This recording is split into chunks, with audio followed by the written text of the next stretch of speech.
Bonjour, bienvenue à notre webinaire intitulé « Soutenir le confort et les performances des ports pendant le stress thermique ». Il s'agit du troisième et dernier webinaire de notre série, après la volaille et les ruminants qui ont eu lieu la semaine dernière. Donc, bienvenue à tout le monde. Vous pouvez poser vos questions tout au long de la présentation par écrit dans l'onglet questions et je tâcherai d'y répondre à la fin de la présentation. Alors, nous allons commencer.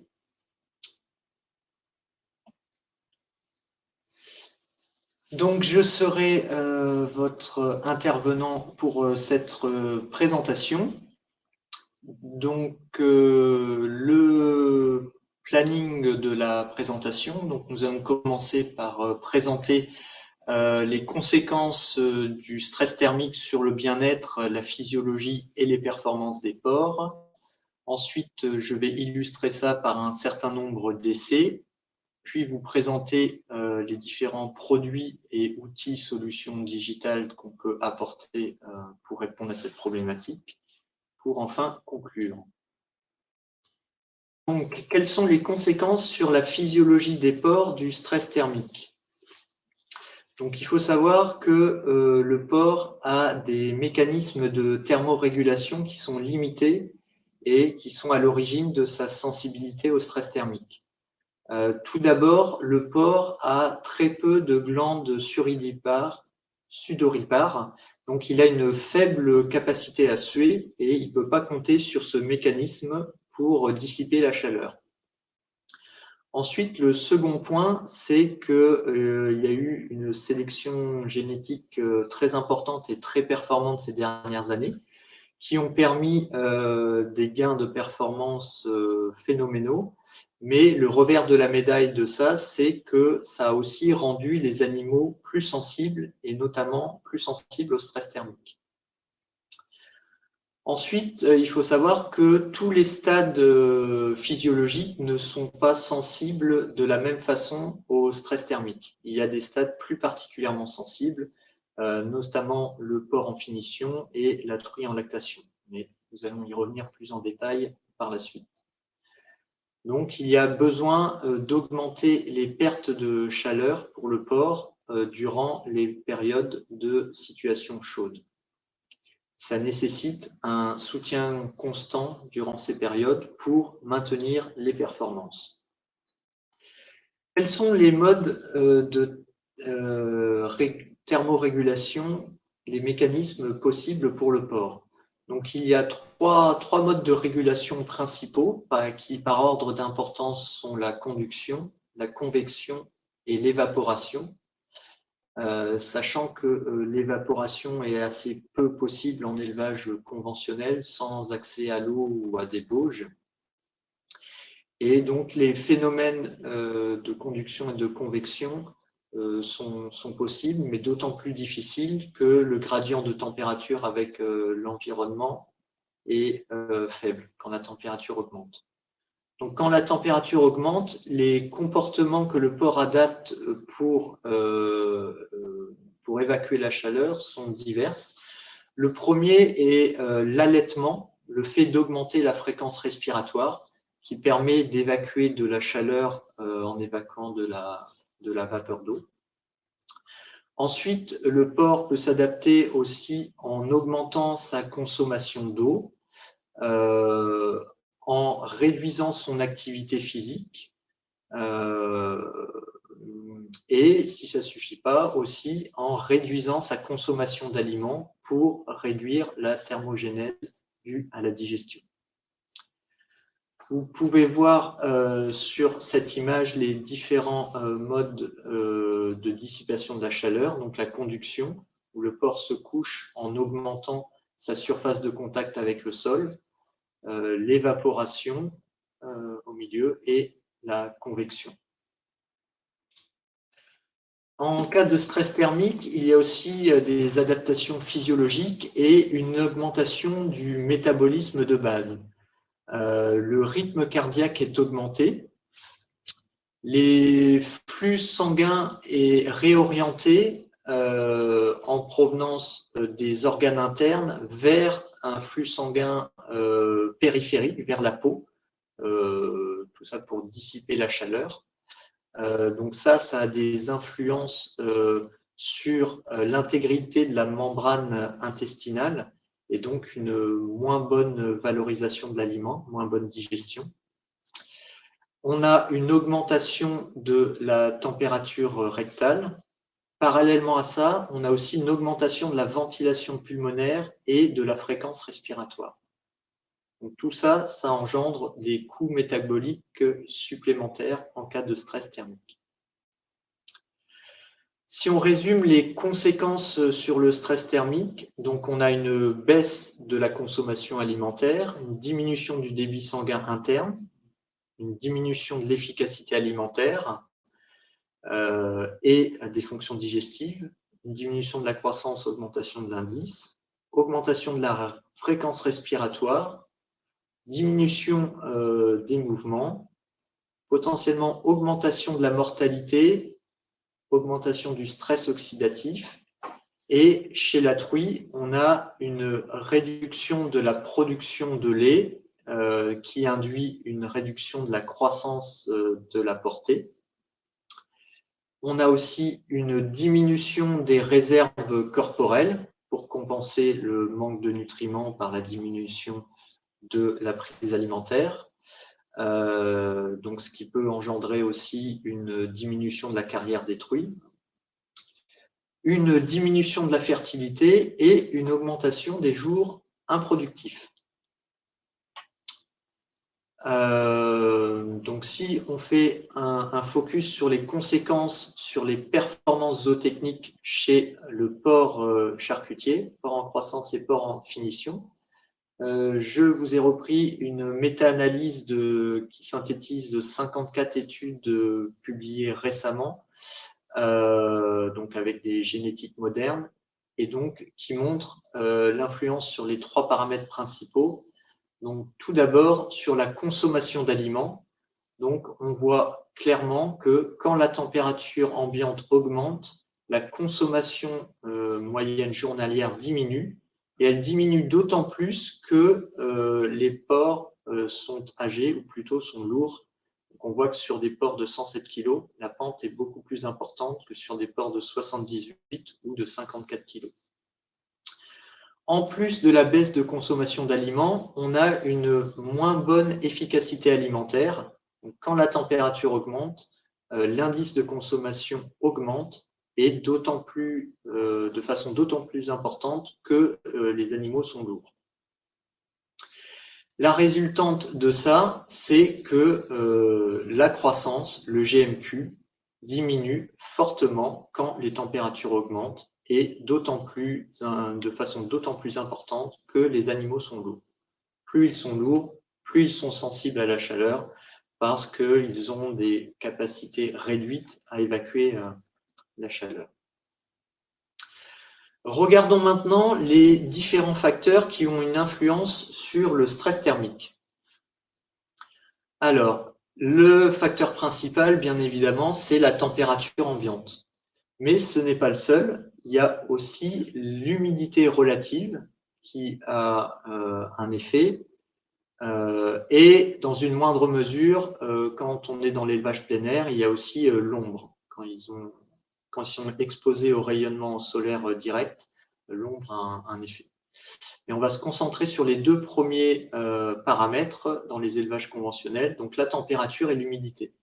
Donc c'est pour ça qu'à CCPA, on raisonne sur un indicateur qu'on appelle le THI, l'indice température-humidité, qui synthétise ces 2 paramètres. Donc il faut savoir que la température ambiante qui délimite la zone de confort thermique varie selon le stade physiologique. Pour des porcelets, la température idéale est supérieure à 30 degrés. Pour des porcs en croissance et en finition, selon le stade, elle est comprise entre 20 et 25 degrés. Et pour la truie en lactation, au-dessus de 20 degrés, la truie commencent à être en stress thermique. Je vous ai mis ici un diagramme avec l'exemple pour la truie des zones de confort thermique, donc en fonction de la température ambiante et de l'humidité. Donc, ça synthétise le THI. Donc, pour une température verte, on est en zone de confort, donc sans stress thermique. En jaune, dans la zone de stress thermique modéré. En rouge clair, stress thermique fort, et en rouge très foncé, stress thermique très important. Donc, on voit par exemple, si on prend une température de 21 degrés pour la truie, quand l'air est relativement sec, autour de 30%, on est en situation où il n'y a pas de stress thermique, mais plus l'humidité de l'air augmente, plus, pour une même température, plus on se rapproche d'un stress modéré, voire d'un stress plus important. Donc, maintenant, je vais vous présenter quelques essais terrain, les résultats de performance zootechnique en conditions terrain dans différents contextes, différents pays. Alors, le premier essai que je vous montre, c'est un essai terrain réalisé au Vietnam, donc avec génétique Landras, Yorkshire et Vera Duroc. Donc des formules avec un profil maïs-soja, profil export, et donc des températures comprises, température moyenne autour de 27 degrés et avec des pics à 37 degrés. Donc on voit que sur la partie lactation, qui a duré 26 jours, on voit une augmentation de la consommation d'aliments allaitantes dans le régime thermo par rapport au régime contrôle, une augmentation de l'ordre de 6% de la consommation d'aliments. Cela s'est traduit par des porcelets plus lourds au sevrage, de l'ordre de 330 grammes, donc, ce qui fait des porcelets de 7,37 kg pour le régime thermocontrôle contre 6,94 kg pour le régime témoin. Ensuite, sur la partie essai en engraissement, donc c'est un essai qui a commencé avec les animaux à partir de 63 kg et jusqu'au poids d'abattage qui était de l'ordre de 120 kg de poids vif. Et donc, on a vu une augmentation de la consommation moyenne journalière qui passait de 2,27 kg dans le régime témoin vers 2,44 kg pour le régime essai avec thermocontrôle. On a aussi également vu une amélioration de l'efficacité alimentaire, donc l'indice de consommation passant de 2,92 à 2,79. Et la résultante de ça, c'est une meilleure croissance des animaux. Donc le GMQ étant passé de 805 grammes par jour à 885 grammes par jour, soit une augmentation de 10% du GMQ. Je vous ai remis ici une synthèse de quelques résultats d'essais dans différentes conditions, différents pays, différents types d'aliments pour montrer différents résultats. Donc, à chaque fois, j'ai repris le témoin et le régime essai thermocontrôle, donc des résultats au Mexique, au Vietnam, au Costa Rica. Et qu'est-ce qu'on voit sur les trois paramètres principaux? Donc, sur la consommation, globalement, en moyenne, on a une augmentation de la consommation d'aliments en charcutier de l'ordre de 5%.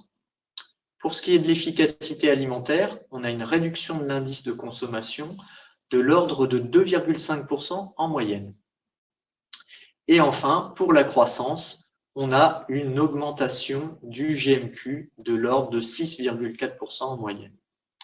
Donc avec le thermocontrôle, on a une amélioration de la consommation d'aliments, de l'efficacité alimentaire et donc une meilleure croissance sur le porc en croissance et en finition. Ensuite, voici quelques résultats d'essais en truie lactation. Donc pareil, dans différents contextes. En Europe et en Asie, Vietnam, Taïwan. Donc avec différents types d'aliments, différentes durées de lactation allant de 22 jours à 28 jours d'âge. différentes températures, allant de 26 degrés jusqu'à 35 degrés. Et donc, quels ont été les résultats? Pour ce qui est de la consommation d'aliments, on voit systématiquement une augmentation de l'ingéré des truies, allant de 210 grammes par jour à 1 kg par jour d'augmentation d'ingéré.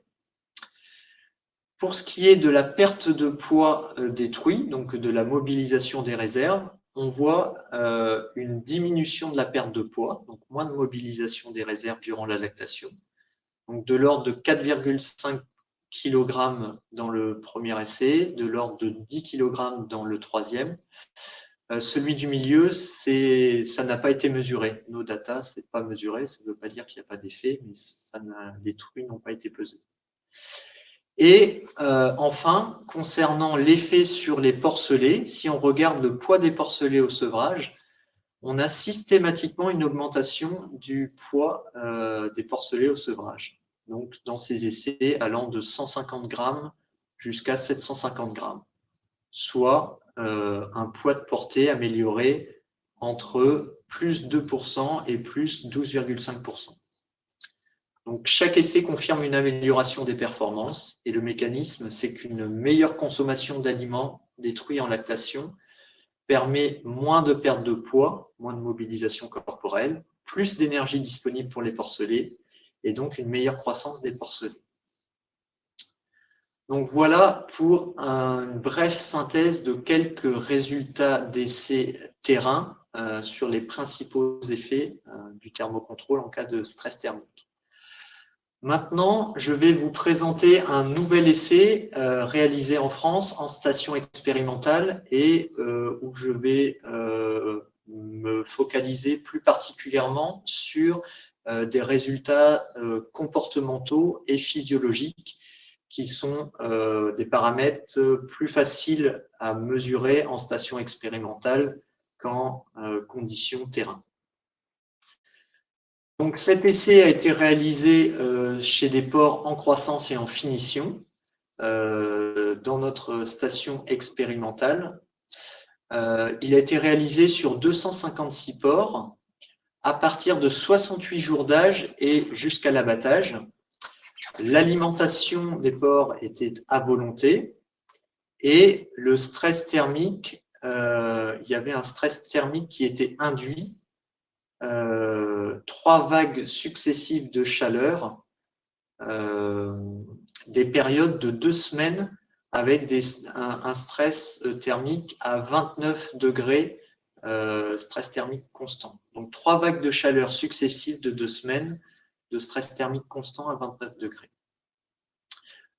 Donc là, je vous ai remis l'évolution des températures, température minimum, température maximum et température de consigne. Et donc, 2 traitements, un traitement témoin, donc des aliments classiques, croissance et finition, et un traitement essai qui est l'aliment témoin plus le thermocontrôle.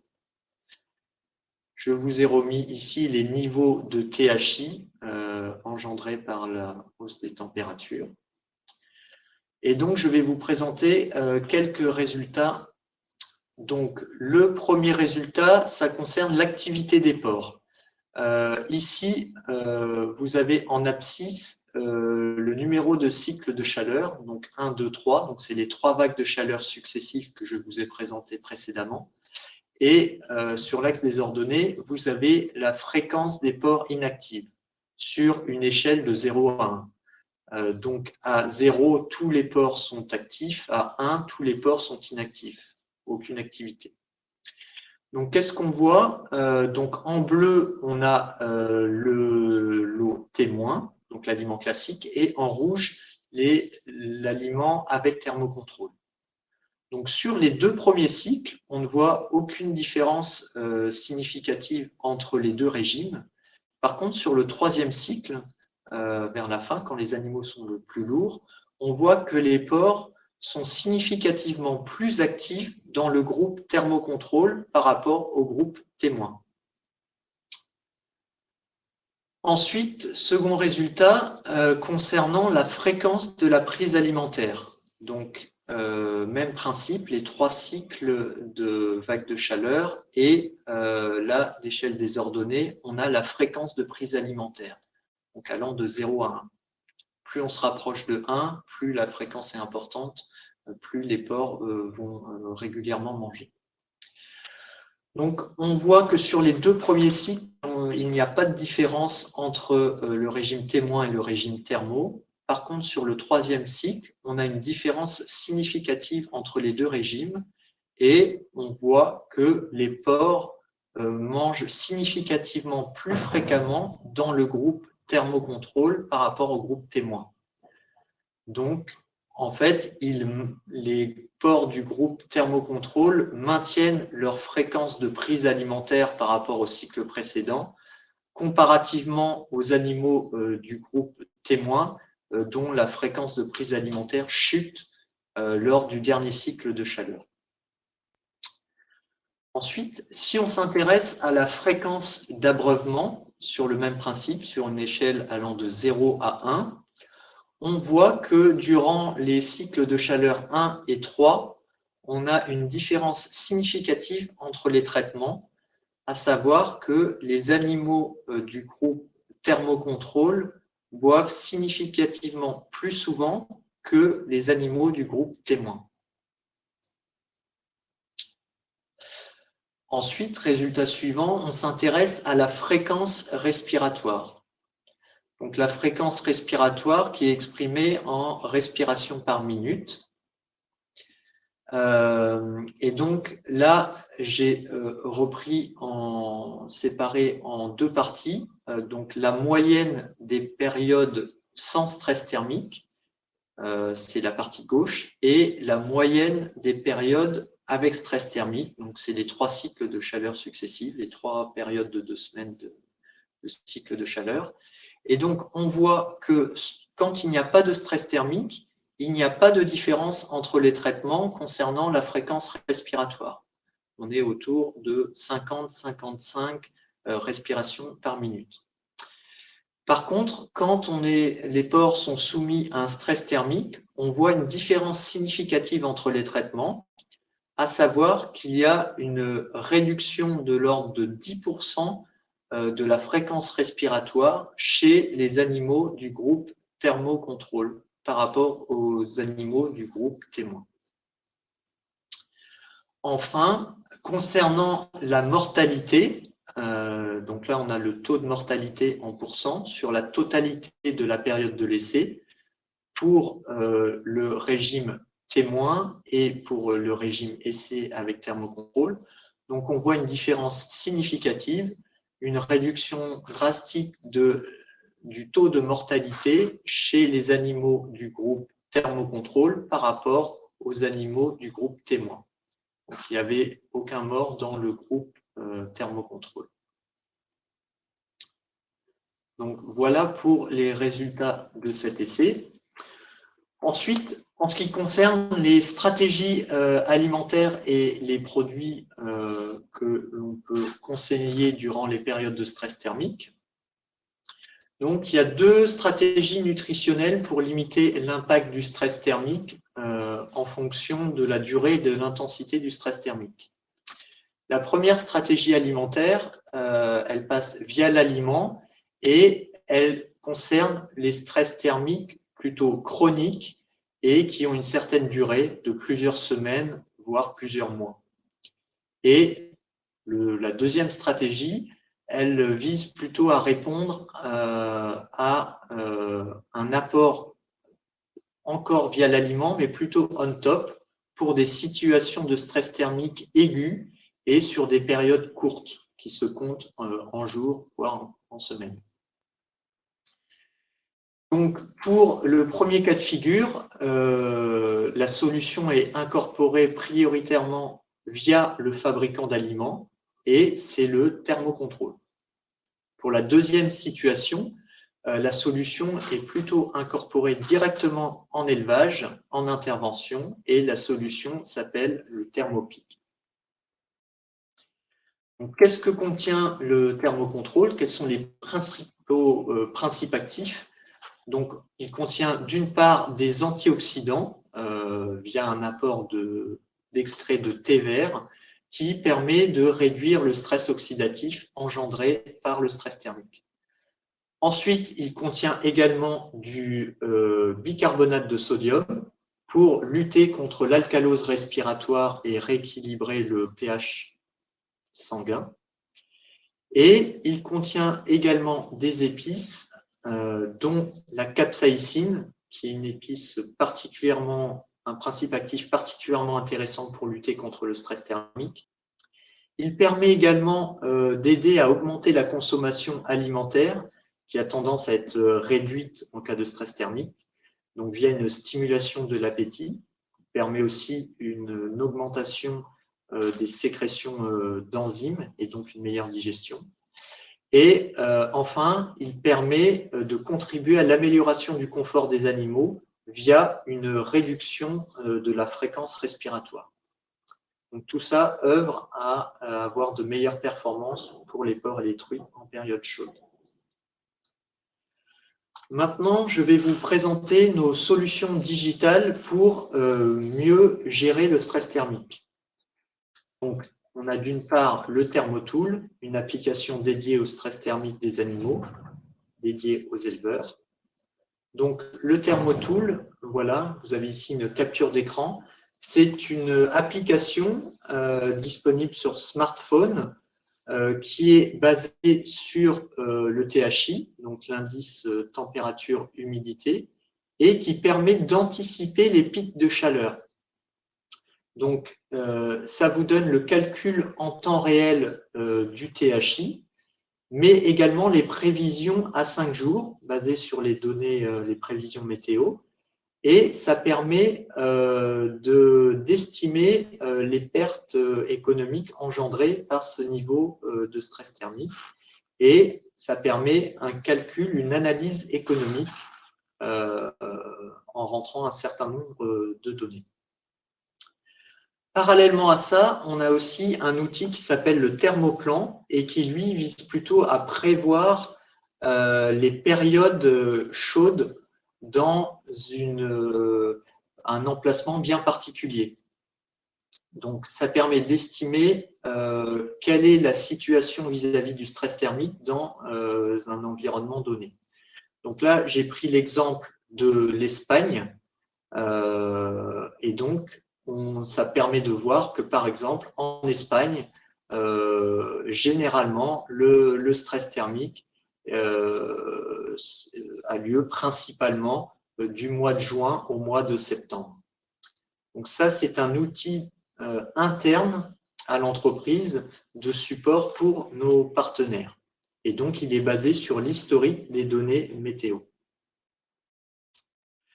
Donc, en ce qui concerne l'application Thermotool, c'est une application gratuite que vous pouvez télécharger sur les différents stores iOS ou Android de manière gratuite. Pour conclure, quelques messages à retenir. Le stress thermique a un impact important sur les performances des porcs. Il y a une combinaison de mesures, comme les mesures qui concernent l'environnement, le logement et l'alimentation. Et ces mesures sont complémentaires pour lutter contre le stress thermique. Le stress thermique, pour les porcs, c'est quelque chose un peu de difficile à appréhender par nos sens parce que les humains sont moins sensibles au stress thermique que le porc. Donc, on peut ne pas le ressentir et les porcs sont déjà affectés dans leur performance. Donc, de ce fait, il est souvent insuffisamment pris en compte et il n'y a pas suffisamment de prévention de manière générale concernant le stress thermique. CCPA a travaillé sur des modèles mathématiques pour estimer les pertes et les gains potentiels liés au stress thermique et aux solutions à apporter, et pour donner des outils d'aide à la décision utiles pour anticiper les effets du stress thermique. Et enfin, nous allons avoir un nouveau site internet dédié au stress thermique, thermo-heatstress.com, qui va être disponible sous peu sur Internet. Donc, vous pouvez venir chercher des informations utiles concernant le stress thermique sur ce site Internet qui sera disponible début avril. Voilà, je vous remercie de votre attention et je vais maintenant répondre aux différentes questions que vous m'aurez posées dans l'onglet questions, si vous en avez.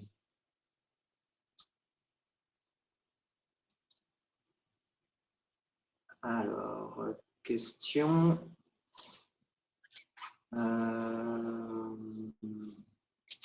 Alors, quelles sont vos recommandations d'application pour le thermocontrôle?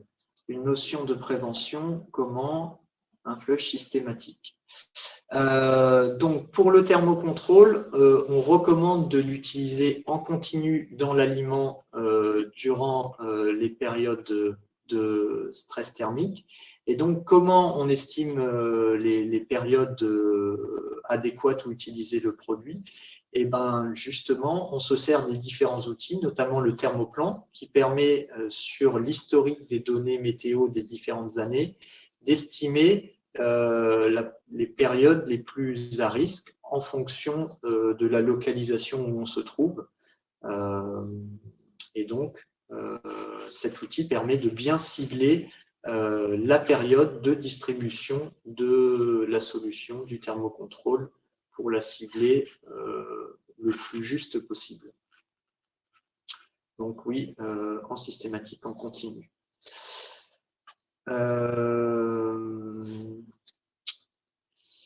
Y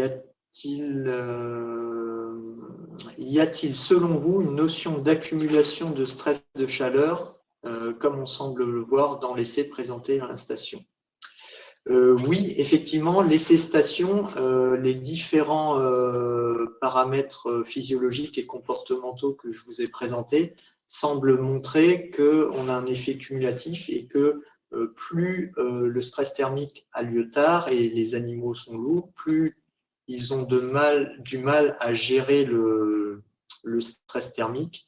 Et donc, plus on a des effets marqués quand le stress thermique intervient tard de façon répétée sur des animaux plus lourds. Donc, effectivement, il y a un effet cumulatif et un effet poids qui joue.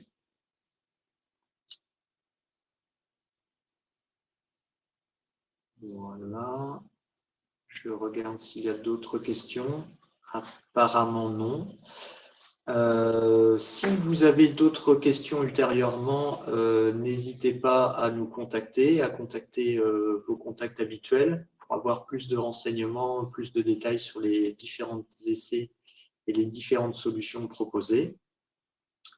Donc, je vous remercie pour votre participation à ce webinaire et n'hésitez pas à nous contacter si vous avez d'autres questions concernant le sujet. Je vous souhaite une très bonne journée et à bientôt. Au revoir.